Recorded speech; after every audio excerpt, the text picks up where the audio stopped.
Before we start, just a quick reminder to hit that subscribe button. Only 2% are subscribed at 1,000 subscribers. I'll be posting a special video.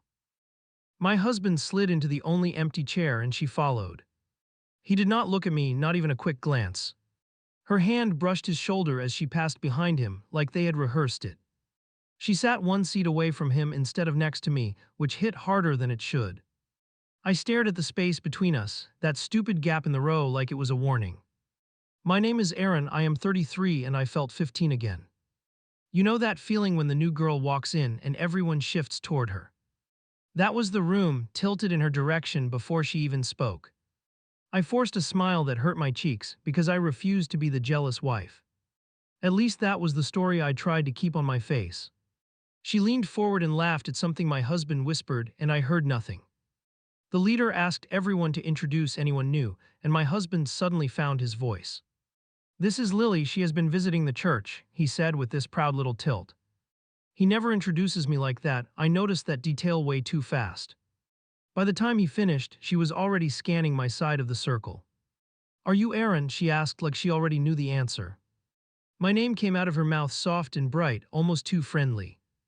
I nodded and lifted my hand, stupid little wave like a student.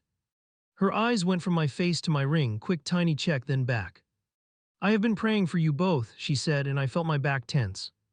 The leader clapped and thanked her because who argues with free prayer? People around us smiled, a few murmured something about how sweet that sounded. I felt my jaw tighten because how do you respond without sounding ungrateful? "Thanks, that is kind," I managed, each word thick in my mouth. Inside I was already asking why a stranger prayed for a marriage she just met. We bowed our heads for opening prayer and I watched her instead. Her fingers slid onto my husband's arm during the prayer, light and steady. He did not move that arm, not even a twitch, and that silence screamed. I told myself not to overreact, that maybe she was like that with everyone. Still, I counted the seconds her hand stayed there and lost track. When we lifted our heads, she turned toward me first, not him. "God put you on my heart this week," she said, voice low and sure. I had never seen her before that night, yet she talked like we had history. I gave this awkward half-laugh, thin and dry because I had nothing. It already felt like she knew something about us that I did not. The leader started the study, and my husband opened his Bible like a soldier. Lily did not open anything, she just watched him, then watched me. When people shared thoughts, she kept glancing over whenever I spoke. I answered one question about trust, basic simple answer, nothing deep. She tilted her head and smiled like she was grading an essay. "That is interesting," she said, drawing the word out just a little. She did not add anything right away, just let the room look at me. Then she quoted a verse about wives and faith, smooth and confident. It did not contradict me exactly, but it slid underneath my words. My husband nodded along with her, slow and thoughtful, and that stung. I tried not to show it, so I scribbled nonsense notes just to move. My handwriting turned into jagged lines, not even real words anymore. Lily kept jumping in after I spoke, offering a different angle or fresh take. Everyone loves a fresh take, right, especially when yours suddenly feels stale. By the third time she did it, I could feel my ears burning. During the small break, I headed for the kitchen just to breathe. I poured myself something to drink, hands shaking more than I liked. I heard her footsteps behind me, light and quick like she had a purpose. "Hey, I have really wanted to talk with you," she said, too eager. Of course she had, because apparently my marriage was her new project. She moved beside me, close enough that I had to shift my shoulder. "How long have you two been here?" she asked, eyes locked on mine. "Not how long have you been married, just how long have you been here?" "Years," I answered, short on purpose, hoping she would fill the silence. Instead, she just smiled, like I had confirmed something on her checklist. "Do you two pray together often?" she asked, like she was asking about groceries. The question landed hard, heavier than it should for a casual church chat. I glanced toward the doorway, searching for my husband, automatic reflex. "He is around," I said, which was not an answer, and we both knew it. Her smile tightened, and I knew she heard everything I did not say. "I feel a strong call to stand with couples," she said, hand over her chest. There was that word again, call, like she had orders from somewhere higher. She talked about the enemy, about marriages under attack, about spiritual gaps. Her eyes never left my face, like she was measuring every tiny flaw. I realized she had walked into my life already convinced we needed help. My husband finally stepped into the doorway and her whole posture changed. She straightened, brightened, like someone turned on a light only he could feel. "Hey, we were just talking about you," she said, quick and cheerful.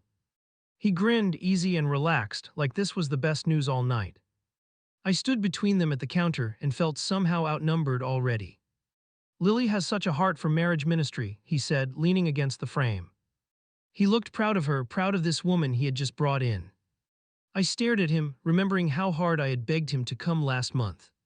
He used to drag his feet on these nights, now he looked energized. The change in him should have made me happy, but it scared me. We went back to the living room and she took the seat near him again. When the leader asked for prayer requests, Lily lifted her hand without hesitation. "I want to pray for a couple here tonight," she said, voice steady and calm. Every head turned because that kind of line always hooks a church room. She looked straight at me, then at my husband, slow, obvious little move. "There is a marriage here that God is highlighting," she added, eyes still fixed. No names, no details, just that heavy floating statement in the middle. My pulse hammered, loud enough that I barely heard the leader agree. My husband shifted in his chair, then cleared his throat, almost guilty. No one said our names, but I felt every stare landing on our shoulders. She prayed long and intense, like she had known us for years already. She asked for unity, for courage, for surrendered hearts, all the big words. She talked about walls coming down, about secrets coming into the light. I sat there frozen, fingers clenched together so tight they hurt. By the end, I felt exposed and I had not confessed a single thing. When the study wrapped up, people circled around her like bees. The women complimented her insight, the men joked and asked questions. The leader invited her to come back next week, clear and enthusiastic. My husband offered to walk her to her car, almost before anyone else moved. I said nothing because I wanted to see how far he would go. They headed for the door together, side by side, steps almost in sync. I followed a few paces behind, pretending to say goodbye to someone. Outside, she turned to him with this bright, grateful look that burned. "Thank you for inviting me, this felt important," she told him, not me. He nodded, and that nod made my stomach twist tighter than any sermon. On the drive home, he hummed along with the radio, oddly upbeat. "Lily is really serious about her faith," he said, watching the road ahead. I stared out my window, replaying her hand on his arm during prayer. "Yeah, I noticed she is serious about something," I answered, voice flat. I did not know it yet, but that was the first small line I drew. He grabbed my hand before dinner and asked if we could pray. That alone threw me off because usually I was the one who asked. He bowed his head and started using these dramatic phrases about warfare. It sounded rehearsed, like something copied straight out of someone else's mouth. When he finished, he squeezed my fingers and asked if I received that. I stared at him, kind of stunned, trying not to make a face. "Since when do you talk like that?" slipped out before I could censor myself. He lifted his shoulders, casual, like it was no big thing at all. "Lily challenged me to step up spiritually," he answered, like that explained everything. That was the first time I heard her name in our kitchen. Over the next week, her name kept dropping into random moments like little stones. He mentioned a podcast she liked, a verse she shared, a book recommendation. Every story circled back to how passionate she was about faith and calling. He sounded impressed, almost starstruck, which made me feel small in my own home. I started counting how often he mentioned her, and the number climbed fast. His phone lit up constantly, and his face softened before he even read. Sometimes he smiled down at the screen, thumbs flying, then locked it quickly. I would glance over, casual on purpose, and see her name at the top. "Church stuff," he muttered one night, turning the phone face down on the table. I did not ask more right then because I wanted to see his next move. He started getting home later, always with some new church commitment on the schedule. "Lily asked me to help brainstorm outreach ideas," he explained, dropping his keys. Apparently there was this big push to engage couples and she needed support. He kept using that word, support, like this was some crisis ministry in a war zone. I asked if other people were involved or just the two of them. "There will be more," he said, which did not answer much of anything. One night he walked in buzzing with energy, like he had won so. "Mething. We are starting a couples night once a week, maybe twice," he announced. I was standing at the sink and my hands froze under the water. "Who is we?" I asked, even though I already knew the answer. "Me and Lily for now," he replied, then added a few other names too quickly. He wanted us to come as the anchor couple, which made my stomach knot. He sat across from me and leaned forward, eyes bright, almost too intense. You and I could be an example, he insisted like it was a promotion. I felt cornered because how do you say no without sounding anti-God? What exactly are we modeling? I asked, my voice sharper than I planned. He blinked, then said we could show growth and obedience and alignment. Those were not his usual words, and they had Lily's fingerprints all over them. The next group night, he drifted to her side faster than I could blink. He pulled out a chair near her, leaving a gap by me again. Their heads bent together as they set up some schedule on his phone. I caught snippets like accountability and covering and marriage tracks. People filed in around them, and somehow I ended up on the fringe. I watched my own husband laugh with her like they shared a secret mission. During discussion, his language had shifted so much it almost sounded like parody. He quoted things she had said the week before, almost word for word. He brought up spiritual levels and calling out comfort and holy hunger. She nodded along like a proud coach while he spoke, eyes shining. When I shared something simple, he glanced at her first, checking her reaction.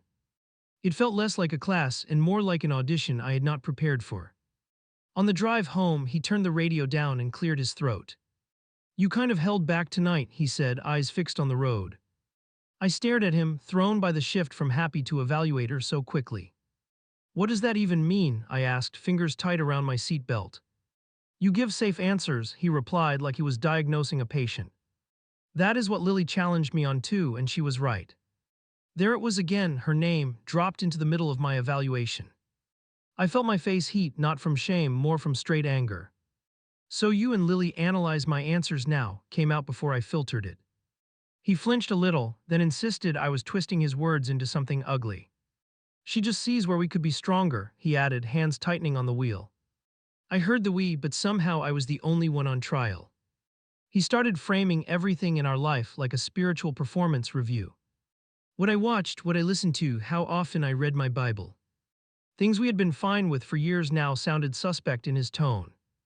Whenever I raised a concern, he would pause and ask what Lily might say. He probably thought he was joking half the time, but it landed like a blow. It felt like she sat at our table even when she was nowhere near. One evening I walked into the living room and caught him mid-text. He jumped slightly, then angled the screen away like a teenager. I saw enough to catch proud of you and my own name in the thread. Is that Lily? I asked, trying to keep my tone even and calm. He exhaled hard, then said she was praying for my awakening, like that helped. My laughter came out sharp, almost ugly, which surprised both of us. My awakening to what? I asked, leaning against the doorway so I would not walk off. He frowned and said I was reacting from a place of spiritual resistance. That phrase did not belong to him, I knew it as soon as he used it. It is not just her opinion, he added, hands spreading like some preacher. It is what God is showing her for us, for our home. I looked around that room, suddenly aware of how small my voice felt. I did not ask her to watch over me, I replied, throat tight. He gave this slow, frustrated exhale like I was missing the whole point. That is what makes it so loving, he argued, eyes narrowing on mine. She is willing to fight for us even when you do not see the need. In that moment I realized he had promoted her to some kind of spiritual guardian. The first time he called me lukewarm, it happened over something stupid. I mentioned being tired and not wanting another midweek meeting added. He stared like I had suggested quitting faith altogether and moving to Vegas. You are comfortable, he said, the word landing like a slap across my chest. Lily was right, you pull back whenever God asks for more surrender. I genuinely did not know if I wanted to cry or throw something. I pushed my chair back and stood because sitting felt like drowning. So now Lily defines how committed I am, I asked, voice shaking. He rose too, face tight, jaw working like he was holding back stronger words. She just has clarity you do not want to hear, he answered, low and intense. You get defensive every time her name comes up, that should tell you something. It told me plenty, just not what he thought it did. New phrases kept creeping into his speech, all carrying her echo. He talked about guarding his anointing when he skipped normal family things. He mentioned protecting his focus when I asked for a simple date night. He refused a movie and said he wanted to feed his spirit instead. A month earlier he would have been the one begging for popcorn and a couch. Now I watched him scroll church content while texting her in the same breath. One night I walked past his office and heard her voice through the door. He was on a video call, head bowed slightly, nodding like a student. "I think she is stuck in fear," Lily's voice drifted out crisp and clear. My chest tightened because I knew exactly who that she was. I stood in the hallway, heartbeat pounding, and listened anyway. "She worries more about comfort than calling," Lily continued, calm and sure. He murmured something I could not catch, then thanked her for being honest. Lily replied that she felt a burden for our marriage and would not quit. Silence followed, the soft kind that feels private even through a wall. I backed away on bare feet, suddenly aware that I had become their shared project. Looking back, that was the chapter where he stopped sounding like my husband. His jokes changed, his priorities shifted, even his posture and conversations hardened. Every disagreement became proof of my spiritual problem instead of a normal conflict. He and Lily moved in sync, at least in mindset, and I lagged behind. I did not have the full picture yet, not even close. But I knew one thing for sure: someone else had stepped between my voice and his. I yanked his phone off the charger and opened our browser history. My pulse thudded in my throat, fast and guilty. I knew I was crossing a line, but I felt pushed there. If I asked questions, I got Lily's phrases instead of real answers. So I scrolled through his searches and hoped I was wrong. He had been looking up verses about marriage, obedience, and leadership. Nothing technically bad, nothing you could wave in someone's face. Still, all of it pointed the same direction, and it was not toward me. I backed out and opened a new tab, fingers cramped on the screen. Fine, if he treated me like the problem, I would research the pattern. I typed "Christian girl obsessed with married man in church" and hit search. The results popped up faster than my brain could catch them. Blog posts, forums, testimonies, all with the same eerie outline. They used a phrase I had never heard: missionary dating and spiritual projects. I clicked one, then another, chasing that sick feeling that maybe I knew this script. Story after story, the setup matched my life way too closely. New woman arrives, extremely devout, drawn to emotionally tired husbands. She prays loudly for couples, bonds deeply with the man, flatters his purpose. The wife gets framed as stagnant or fearful, then sidelined as the weak link. I scrolled until my thumb hurt, fighting the urge to throw the phone. I searched the term again, this time adding the word church abuse. Different sites, same pattern, same churchy vocabulary dressed around emotional cheating. One article flat out called it hunting disguised as evangelism, which almost made me laugh. Not because it was funny, but because it sounded exactly like Lily. The strongest punch landed when I read the words, "They see people as assignments." I leaned back and stared at the ceiling, trying not to panic. Maybe I was forcing a connection, maybe I was just desperate to blame her. I closed the browser on his phone and grabbed my laptop instead. If I went down this rabbit hole, I wanted to use my own device.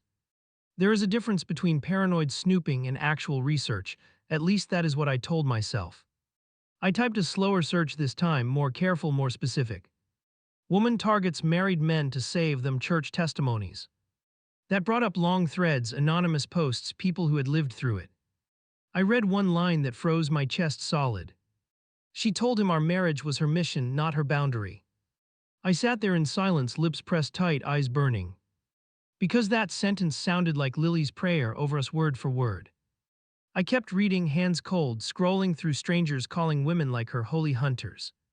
Some called them saint girlfriends and God's side chicks, which felt nasty but accurate. I hated that I recognized the type, and I hated that I needed other people's words. At the bottom of one post, a woman had left her email as a contact. She said she was willing to talk with anyone who saw similar behavior. I stared at that address, chewing my nail, feeling ridiculous and exhausted. Reaching out felt dramatic, like I was making a movie out of my own life. But doing nothing felt worse, like handing Lily my marriage without a fight. I opened a message window and hovered over the keyboard. What do you even write to a stranger about something this messy? I started 3 drafts and erased them because everything sounded unstable. Finally I typed, "I think someone at my church is doing what you described." My fingers shook as I hit send because that line made it real. She replied the same evening, which I did not expect at all. "Can you share some details?" Her message popped up, short and direct. I gave her the basic outline, trying to keep my emotions from screaming. New woman, intense prayer, daily texts, husband suddenly treating me like a project. It felt awful to see it all summarized like that in one chunk. Another message came in, longer this time, heavy with recognition. She wrote about a small group, a married man, a woman who loved saving people. They held private calls, shared long devotions, and sidelined the wife as immature. Her leaders cheered the woman on as some kind of brave warrior for souls. By the time she finished her story, my hands were sweating on the keys. Then she asked one question that punched harder than anything else. Has this woman ever talked like she knows your heart better than you do? I froze because Lily had literally said she carried insight about me. She barely knew my favorite food, yet spoke like she knew my soul. I typed back a single word, yes, then added more than once. The woman responded with a term I had not seen yet, target mapping. She explained how some groups actually keep quiet lists of people to pursue. They rank who is open, who is blocked, who is under attack. Spouses who resist get marked as obstacles, not partners, and slowly pushed aside. As I read that, my chest felt tight, like I could not fill my lungs. I asked if she was sure groups really organized it that way. Part of me wanted her to say no, that I was overreacting badly. Instead, she wrote that her leaders used language like assignments and strategy boards. They treated marriages like battle zones and people like game pieces on a map. She left when she realized her own husband had been on their chart. My cursor blinked in the empty reply box while my mind raced. If someone like Lily thought this way, then she did not see a couple. She saw my husband as a potential trophy and me as the problem to solve. Not a friend, not a sister in faith, but a blockage in her pipeline. That thought sat heavy in my stomach and refused to move.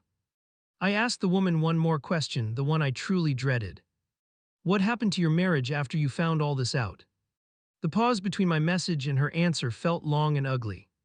Finally, she replied, we divorced, but not because I was crazy.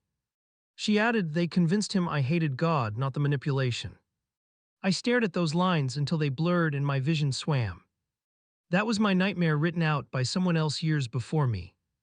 I closed the laptop halfway, then opened it again because hiding would not fix it. If what she described was real, I needed proof that applied to my situation. I needed something concrete, something more than stories from strangers on the internet. So I went back to Lily's social media and started digging. Her profile looked wholesome, full of verses and smiling group photos. In the comment sections, a pattern slowly emerged if you looked long enough. She posted about standing in the gap for specific couples over and over. Sometimes the wife answered warmly at first, then disappeared from later posts. I clicked through tagged pictures and noticed something that made my skin crawl. In almost every photo with a married man, she stood close to him. The wife, if she appeared at all, hovered at the edge of the frame. Under one old picture, a woman had commented, "Thanks for fighting for us." 3 months later, that same woman posted cryptic lines about betrayal and control. The more I clicked, the clearer the pattern looked, at least to me. Lily latched on to men who wanted to feel chosen by God again. She bonded through prayer, through long spiritual talks, through shared burdens. The wives either vanished from her feed or started posting wounded captions. You cannot prove a crime with emoji and Bible verses, but you can smell a trend. I took a photo of one of her older posts with my phone. A man's face blurred in the background, Lily front and center with a caption. Some people are worth fighting for, even when their own homes resist. My stomach flipped because that sounded like something she could write about us. Except this post was 2 years old and a completely different couple. That was the moment I realized I was not paranoid. She had done this before, maybe more than once, maybe many times. I did not have full evidence, no spreadsheet yet, no chat logs. But I had a blueprint and a living example sitting in my church circle. And whether my husband knew it or not, he was walking straight into her strategy. Her text popped up while I was folding laundry and my chest jumped. Can we grab coffee today, just us? She wrote with a smiley. I stared at the screen long enough for it to dim twice.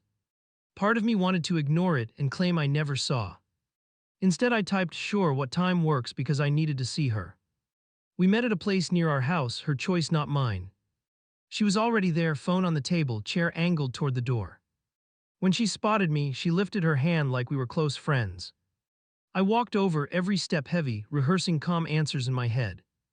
Thanks for coming, she started as I sat down across from her. She reached across the table and wrapped my fingers, uninvited but confident. I have been carrying you heavy on my heart, she said quietly. The way she looked at me was intense, almost studying every movement. I pulled my hand back and wrapped it around my cup instead. If you feel that strongly, then talk to both of us, I answered. She smiled, small and patient, like she expected that response exactly. Right now I feel led to your side first, she replied. She leaned in closer, elbows on the table, eyes never leaving mine. Your husband is hungry for more of God, she continued, voice gentle. Sometimes one partner catches that fire earlier than the other. That last line made something inside me snap clean and sharp. You mean him, I asked, or you with him because it sounds blurred? Her eyes flickered for a second, then she smoothed her expression again. I mean what God is doing in his life, she answered slowly. That is bigger than any of us, including our comfort. There it was, that word again, comfort, like I was the lazy obstacle. I took a breath and kept my tone even, almost too calm. I am not against growth, I am against secret emotional partnerships, I said. Her mouth tightened just a little, then relaxed into another careful smile. Nothing about this is secret, she replied, fingers tapping the table softly. Really, I asked, because most wives do not find out through overheard calls. Her cheeks flushed, quick flash, gone just as fast, but I caught it. I am sorry if the timing looked off, she answered, hands folding together. My only aim is to protect what God wants for your marriage. That line sounded practiced, like something she had used in other conversations. I leaned back and tilted my head, refusing to drop eye contact. How does talking alone with my husband protect my marriage? I asked. She inhaled slowly, then gave this tiny sympathetic tilt of her head. He trusts me to ask the hard questions he struggles to face, she said. Sometimes it is easier to open up to someone outside the tension. There it was again, this constant framing of me as the tense environment. So I am the tension, I answered, good to know where I rank. She shook her head quickly and reached for my hand again. No, you are under a lot of pressure, she replied, voice soft. I see so much calling in you, but fear has clouded it. That word fear landed like an accusation disguised as concern. You do not know me, I said, pulling my hand away again. You know his version of me and your imagination, that is all. Her lips pressed together for a beat, then she drew a slow breath. I know what God shows me in prayer, she answered, gaze steady. That line chilled me more than any insult could have. Because she was not just confident, she was certain she had a pipeline. Then what exactly do you think he showed you? I asked carefully.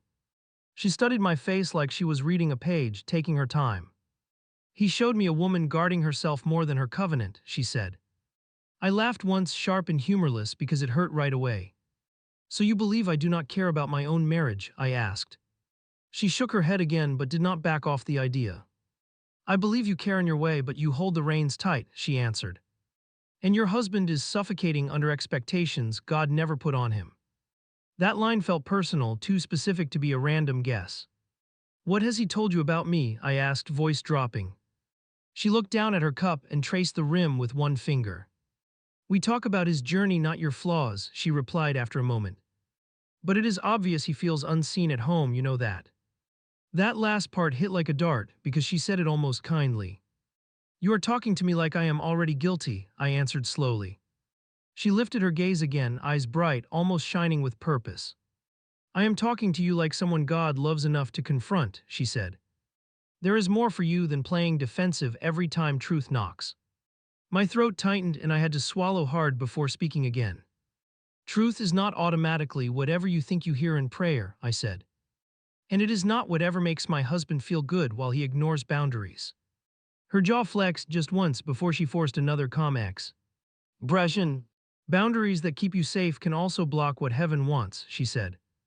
Every sentence from her mouth felt like a rehearsed line from a manual. Let me ask you something, I said, leaning forward now. If I walked away tomorrow, would you still be here for him? She did not even pretend to misunderstand, she knew exactly my meaning. I would be here for whatever God chose to do, she answered quietly. That was my answer, whether she realized it or not, and my stomach turned. You do not hear how that sounds, I asked, trying not to raise my voice. She held my gaze steady, almost challenging, like she had already counted the cost. I care more about his soul than how it looks to people, she said. Sometimes obedience makes others uncomfortable, even angry, at least at first. I sat back and stared at her, trying not to explode. So I am just others in this scenario, some vague opposition, I asked. She lifted one shoulder slightly, a tiny shrug that drove me crazy. You are his wife and that matters, but God's plan matters more, she said. That is the order I answer to, and I will not apologize for it. Something fierce rose up in me at those words, raw and hot. You talk about him like he is yours to develop, I said. You step into private places, then act shocked when I push back. Her eyes flashed irritation for the first time, clean and clear. Someone had to call him higher when you were content staying stuck, she said. That line cut clean through any remaining self-doubt I still had. Listen to yourself, I answered, hands shaking on the table. You are describing emotional intimacy with a married man like a ministry job. She straightened her shoulders, posture firm, not backing down an inch. If wives leave gaps, God sometimes sends help that looks messy, she said. There it was, the sentence that still echoes when I think back. Sometimes God uses new women to wake old wives up. She said it calmly, like it was a proverb, like it was noble. For a second I did not respond, my mind just went blank. Then the meaning slammed into me so hard I almost laughed. So that is what you think you are, I asked, voice low. His wake-up call, his personal spiritual upgrade, hand-delivered from heaven.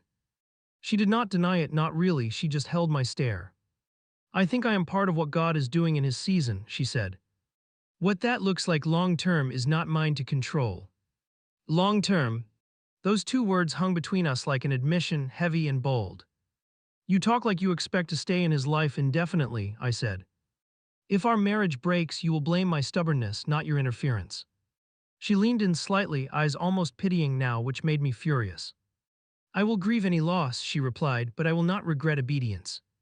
I realized there was no argument that would move her from that place. She had already written our roles in her mind, hero and resistor. Every pushback from me would only confirm her narrative of persecution. I could feel myself shaking, not from fear, more from building rage. I stood up, chair scraping, and picked up my bag with unsteady hands. You are not a prophet over my house, I told her slowly. You are a woman who likes the rush of saving men who are taken. Her lips parted, maybe to defend herself, maybe to throw another verse. I did not wait to hear it, I turned and headed for the door. Outside, my hands would not stop trembling, no matter how tightly I clenched them. Because now it was not just online patterns or overheard phrases or guesses. I had heard out of her own mouth how she framed my life. In her mind, my marriage was a battlefield and my husband was her mission. And I was not a sister in faith, I was the obstacle she believed God asked her to remove. I walked past his desk and saw my name in a chat window. The laptop was open, cursor blinking, my name sitting in the middle. He was in the shower, water running loud enough to cover any sound. My first instinct was to back away and pretend I saw nothing. Instead, I stopped, turned, and sat down in his chair like my body decided. The chat header read Marriage Core Leadership Thread, which already sounded bad. There were 5 names listed, including his, plus Lily and 2 others.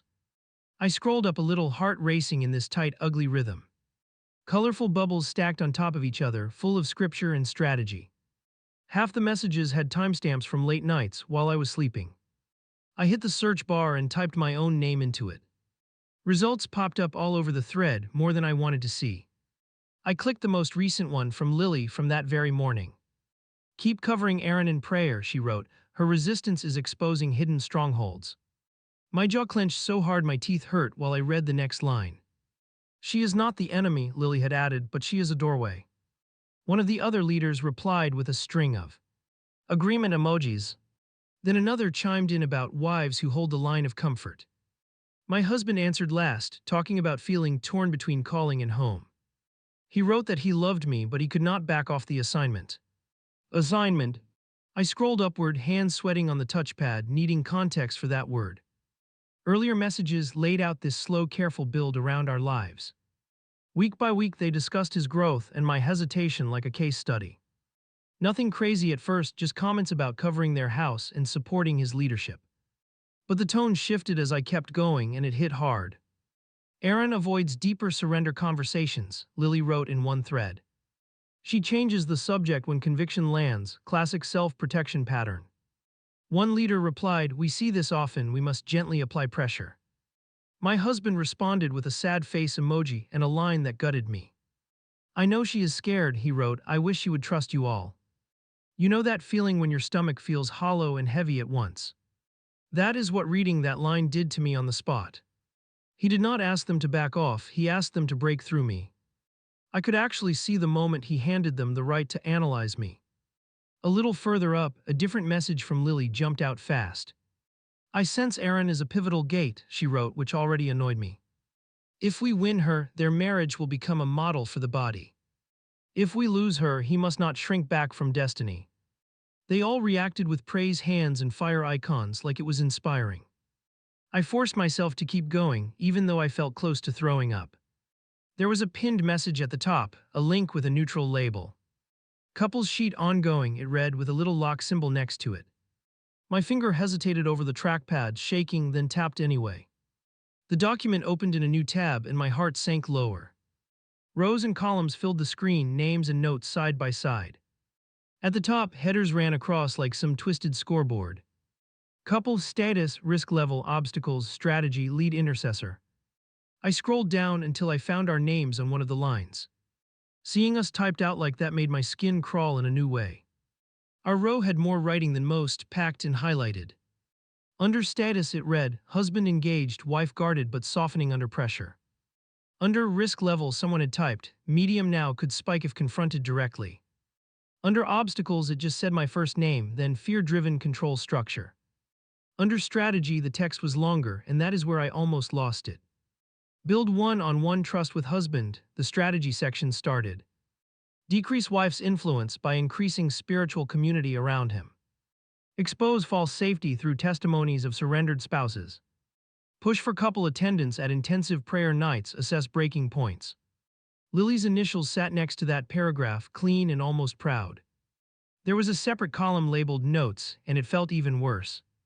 Wife reacts strongly to Lily's insight, one note read. Reframe reactions as spiritual warfare, encourage husband not to personalize. Another note said, do not let wife define the narrative of this process. My vision went blurry for a second and I had to blink hard. I scrolled further down the sheet, checking other names like a maniac. Some couples had completed next to them in a pale little font. One line said, separated, husband thriving in leadership, continue covering children. Another one just read, wife left church, husband attending new plant with us. My hands felt numb on the keys, like they were not attached to me. It was not just us, it was a whole pattern laid out in plain text. Spouses flagged, sorted, analyzed, moved around like chess pieces. Anyone who resisted too strongly got a note about witchcraft or Jezebel. The ones who went along got praised as yielded and brave and promoted. I realized I was not crazy for seeing a pattern, it was right in front of me. Back in the chat tab, new messages appeared while I watched. Lily wrote, praying into tonight, feel to press harder on agreement. One leader answered, yes, time to challenge her narrative of safety and timing. My husband added, I am nervous but ready, do not let me back down. They were planning something, I just did not know the exact shape yet. I clicked his private messages and scanned the list for her name. There it was at the top, pinned with a small little star. My finger hovered again, then tapped, and the thread opened wide. Months of messages stacked together like a diary I never wrote. The oldest ones were simple, then each one edged closer to intimacy. Early on she sent devotionals, links, and quick check-ins. How are you holding up today, covering your mind, proud of your hunger? He wrote back long paragraphs about stress, disappointment, feeling spiritually dry. She responded with language I had already grown to hate, you are chosen, you carry weight. Sprinkled through, she slipped in lines about costly obedience when spouses do not understand. The more recent messages hit harder because they felt more personal. She wrote, you hear God clearly, do not let household emotions drown that out. He answered, Aaron takes everything as control, not care, I am so tired. A few days later she sent, if she storms, remember storms pass, calling remains. He replied with heart emojis and thank you for seeing the real me.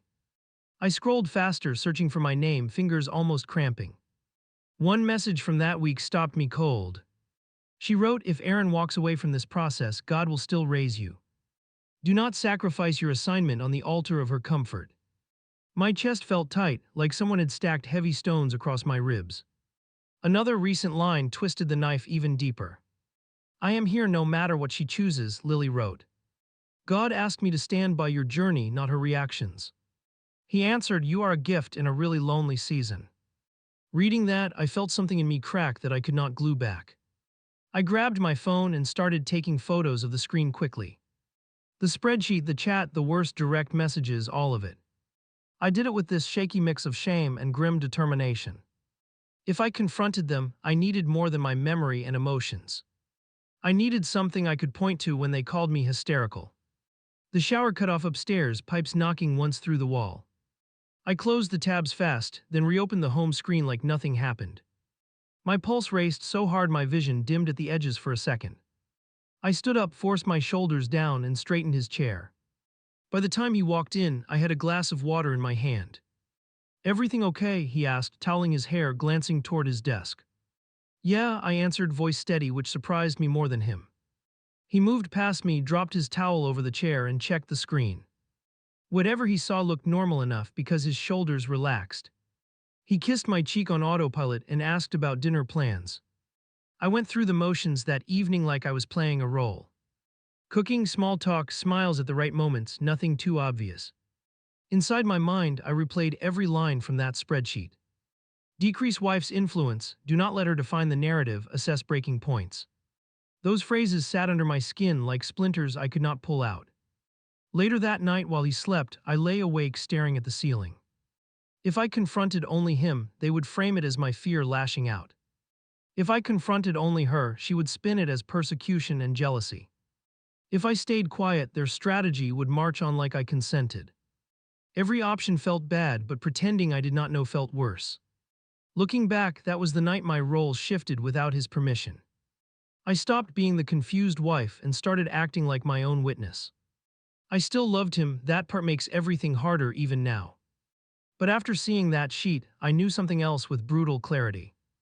They were not trying to heal my marriage, they were stress testing it to see if it would break. I need everyone to stop and look at me right now. That is how I opened small group that night, not with prayer. Lily's laugh froze mid-sound, my husband's hand stalled over his notebook. A couple of people glanced between us, already sensing something sharp. My heart pounded so hard I worried they might hear that too. I stood near the coffee table, phone in my hand like a weapon. "We are not doing the usual flow," I said, voice rough. "If you are going to discuss my marriage, you can do it with me present." Nobody moved, even the leader just sat there with his mouth parted. My husband straightened slowly, eyes narrowing as he tried to gauge the damage. "What is going on?" he asked, fingers curling against his leg. I unlocked my phone and pulled up the first screenshot. "The part where you all have a spreadsheet rating couples," I answered. I turned the screen toward the group and took one step forward. That seemed important enough to bring into the room. The leader frowned and leaned forward, squinting at the tiny text. Lily's face lost color, then flushed, then went very controlled. My husband stared at the phone, then at me, then back again. "Where did you get that?" he asked, voice low. "You left it open," I answered, "in our house about our life." I swiped to the row with our names and held it higher. "Husband engaged, wife guarded but softening under pressure," I read aloud. "Reduce her influence, increase spiritual community around him." My voice shook, but I kept going because I needed the whole thing out. "Do not let her define the story," that is my personal favorite. "Unnervously." All came from the corner, then silence crashed back. My husband pinched the bridge of his nose, jaw working hard. The leader cleared his throat and finally tried to regain control. "This is just a tool to support couples," he started, hands lifted. "No," I cut in, "this is a map for breaking them." Lily shifted in her chair and finally spoke, tone soft and steady. "You are taking internal notes and twisting them," she said. "These are simply observations meant to help you grow and heal." I barked out a short laugh because that word felt like poison now. "Funny," I answered, "all your healing looks like me losing ground." I tapped the screen again and brought up the group chat. "Let us add these messages for context," I said, pacing now. "She is not the enemy, but she is a doorway, that is you, Lily. Apply pressure, do not let her steer the process, that is the rest of you. And my husband right here, asking you not to let him back off." He shot to his feet then, chest rising fast, eyes bright with anger. "You went through my private messages," he snapped, taking a step. I lifted my free hand like a referee, stopping him where he stood. You made my soul a group project without telling me, I answered. We lost privacy long before I opened a single chat. The leader tried again, voice calm but tight around the edges. We are fighting for your union, not against you, he said. You have to understand, sometimes there is resistance when God moves. I turned toward him and held the phone almost under his nose. You called me a risk factor on a secret document, I said. He flinched just a flicker, then tried to recover his steady tone. This is how we track where prayer is needed most, he said. Language in leadership spaces can sound harsh when read cold. Spouses are not supposed to be reading this, Lily added quickly. Exactly, I replied, which is why you wrote about me so freely. Someone near the back shifted, clearly uncomfortable in the tension. One of the women spoke up, voice hesitant but clear enough. Is this true, she asked, looking at the leader instead of me. Do we really have a list of couples ranked like this? He hesitated just a fraction, and that delay answered more than his words. We steward people's journeys with intention, he finally said. Yes, I cut in, you stewarded my husband straight out of our marriage. All eyes snapped back to me, conversation hanging on that sentence. Because I had not said the word divorce yet, but it sat there. I felt something inside me settle as I realized I meant it. My husband raked a hand through his hair and faced the group. Can you all give us a minute, he asked, voice strained. Lily started to protest, but he raised his palm for silence. The leader told people to grab snacks, take a quick break. No one moved far, they just drifted toward the hallway and lingered. Once most bodies were out of direct earshot, I lowered my voice. This is not just about you and Lily, I said. It is about you and a whole system that sees me as a hurdle. He opened his mouth, then shut it, then tried again with a sigh. You were dragging your feet spiritually, he started, eyes pleading. I lifted the phone again and pulled up the private thread. If she walks away, God will still raise you, I read. Do not lay down your path on the altar of her comfort. Those are not neutral coaching lines, I added, keeping my gaze steady. That is grooming you to see me as disposable. He stared at the message on the screen, swallowing hard. She was just challenging me not to idolize our marriage, he said. And you were talking about me like a problem to work around, I replied. You handed her the right to interpret every reaction I had. You trusted her perception more than you trusted my actual words. For a second he looked almost younger, unsure, caught between worlds. This is not what I thought we were doing, he muttered. We were trying to break cycles, build something stronger and cleaner. You broke something already, I answered, you just cannot admit which thing. He flinched like I had physically touched him, then turned away. Lily stepped closer, ignoring the implied boundary completely. This is bigger than your feelings right now, she said. The enemy wants to use offense to stop what God started here. I turned slowly to face her, my whole body shaking with restraint. Stop talking about my marriage like it is your revival project, I said. She lifted her chin, eyes bright with that same stubborn fire. I am talking about purposes that affect more than you two, she replied. If you walk out, many people lose the model God wanted to raise. You will frame this as my rebellion and his weakness, I said. And you will walk away believing you suffered for righteousness. Behind us, a few group members had edged closer again. One man cleared his throat and looked straight at the leader. Why is there a line on that sheet saying wife left church, husband thriving, he asked. Because that sounds like a win column for separation. Murmurs spread low and unsettled around the room. The leader's calm veneer finally cracked a little at the edges. Not every union survives the refining process, he answered. We celebrate when individuals step into maturity, regardless of outcomes. So my marriage is just collateral for someone's sermon illustration, I said. That is what I am hearing, whether you admit it or not. My husband ran both hands over his face and let out a harsh breath. This is spinning out of control, he said, voice rough. No, I replied, this is the first time I have had any control at all. I took one step closer to him, lowering my volume to almost a whisper. I am going to make this very simple now. He dropped his hands slowly and looked right at me. Either you break this bond with her and this group, I said. You cut off the private messages, the planning, the secret analysis. You step back from leadership until we rebuild trust on neutral ground. Or you stay with them and you lose me. The room held its breath, everyone waiting for his answer. Lily's eyes shone and she shook her head almost imperceptibly. Do not let manipulation steer your destiny, she murmured toward him. I laughed once, short and bitter, because the irony almost knocked me over. Manipulation is exactly what I dragged into the light tonight, I said. My husband looked like someone caught between two burning doors.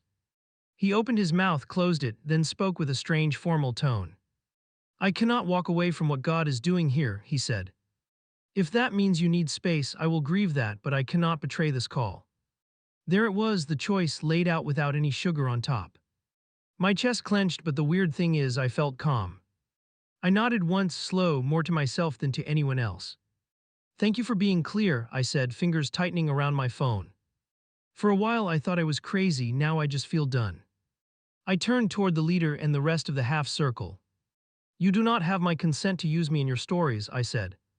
You do not have my agreement to track my inner life on your charts.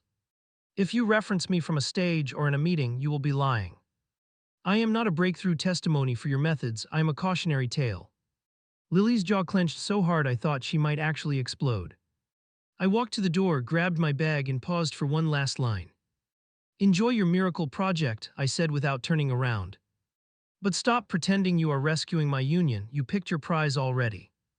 Nobody answered, not really, just a low rustle as people shifted in their seats. I stepped out into the hall and did not look back.